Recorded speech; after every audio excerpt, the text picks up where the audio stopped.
Hi guys, Ruggero here from One Foot in the Dough, and this is my second video in a series about rehearsals, about how to rehearse, how to structure your rehearsals, how to prepare for a role, whether that's an audition or whether it's an actual movie that you've been cast in, okay? I am talking specifically about filmmaking here, so theater is slightly different, but the basics are the same for everybody, okay? So if you missed the first one, please go check it out, okay? There's a link down below. So in the first video, we talked about analysis. So how to analyze your script, how to break down all the information about your character and the function of your character. The second step now is what I like to call getting into character. And it has, again, two sections in this. The first part is to fill in the blanks. So you should have by now a long list of bullet points with all the information you actually have, as in because it's on the page in the script, okay? So things you absolutely know for sure, not your guesses, not things that, oh, I think this guy might like chocolate. No, whatever, it's just what's on the page, okay? So if it doesn't say you like chocolate, you don't know you like chocolate. But anything that's on the page, that's what you have. Obviously, that's not enough, okay? A person's life story is huge, and we now need to fill in those blanks, all right? Now, there are several ways to do this. Some people like to do it in a very intellectual way, so they like to literally write down the character's backstory. I'm a writer myself, so I do find this quite useful sometimes.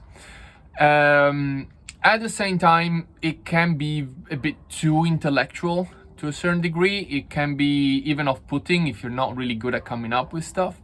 So there are other exercises that you can do. There is one exercise which I find really good and really useful. And you can see I've used it for my short movie creation.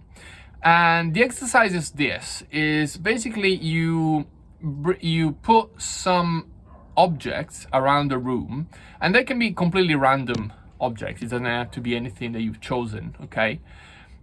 And you walk around, and if you're a director, you can direct your actors to do this. And it's better if you do it all together, the whole cast together, or at least a few of the main actors together. And what you do is you tell them, walk around, and now within the next minute, you will choose an object, pick it up, and this object will remind you of someone you have loved and lost. And then you let them just stay there with this object, either standing up or sitting down or whatever they want to do with it, for about 5 minutes or even 10. Okay, a long time, a long time.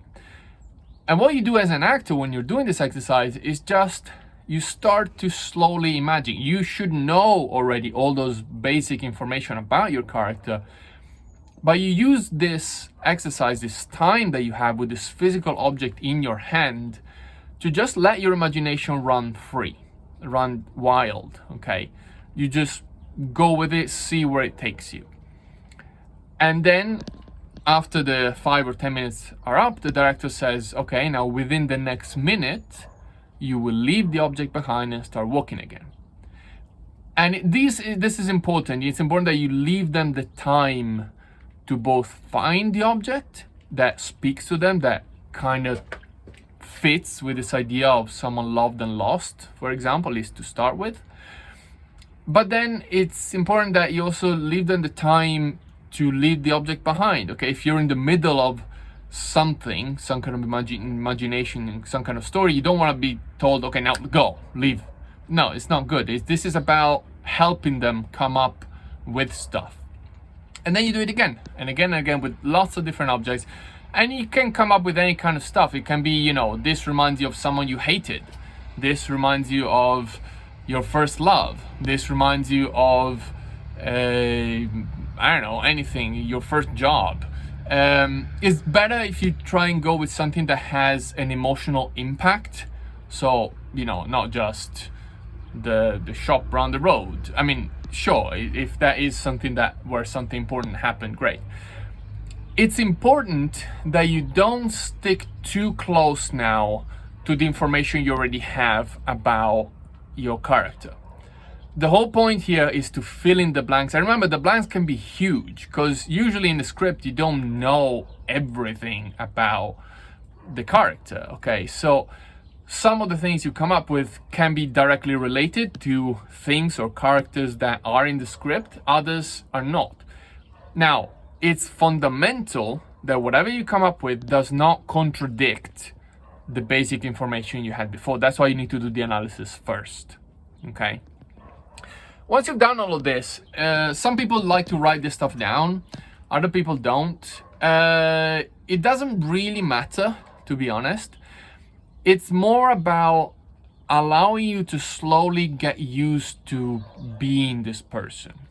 The next section is to start doing some improvisations. And there's a ton of different types of improvisations that you can do. One thing I like to do is to just take the character out for a ride. So I guide my actors in a series of independent improvisations where even though they're in the same space, I tell them, ignore each other, you're only in your own little space.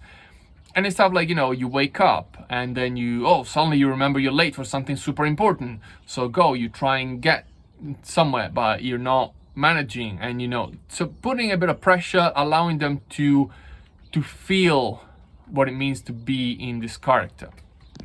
Now, sometimes there are also other exercises you can do to find the physicality of the character.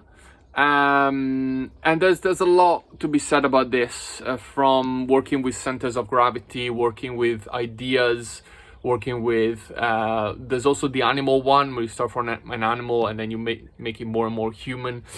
So there's a lot that goes in there.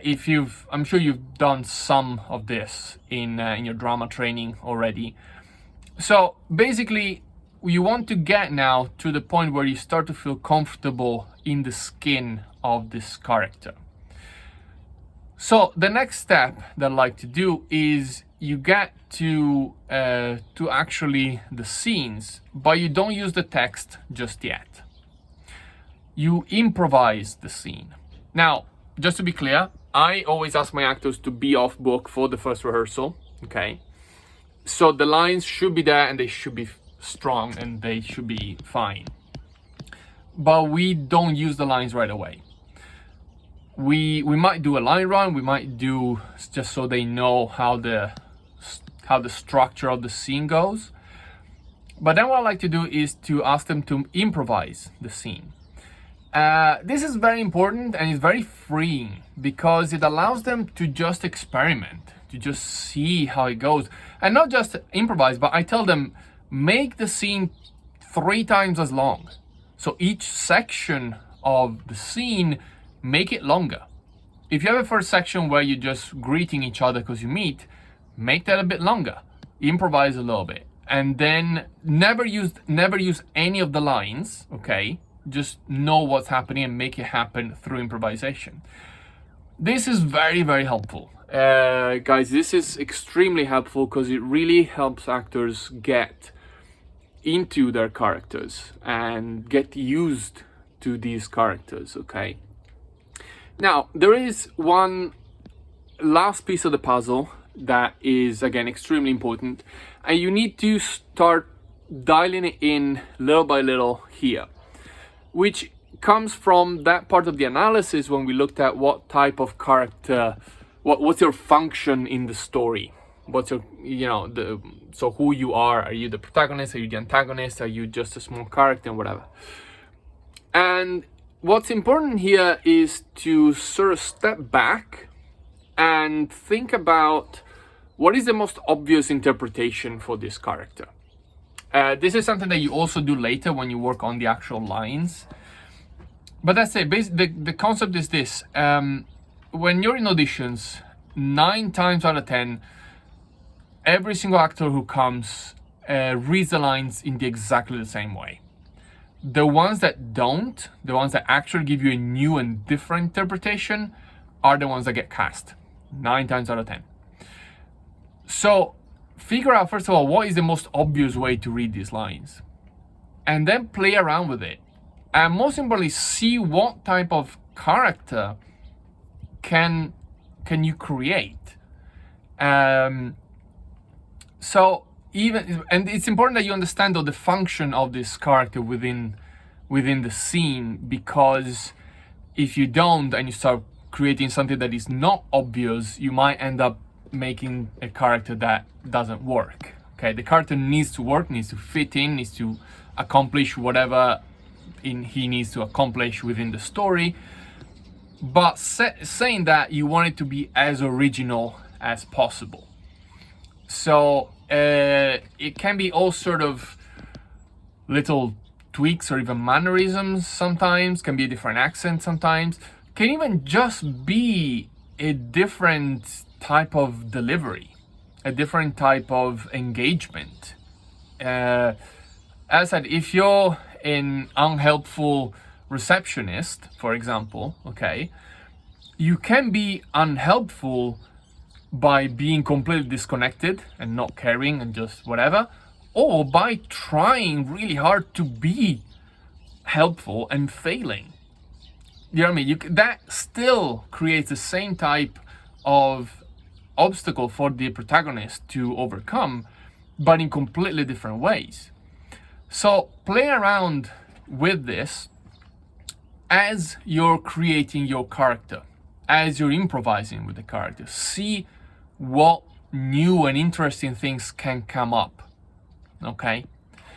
And then in the next video, we'll look at specifics of working on the text, often on the day or during shooting, or right before and during shooting, to really make the scenes come alive, okay?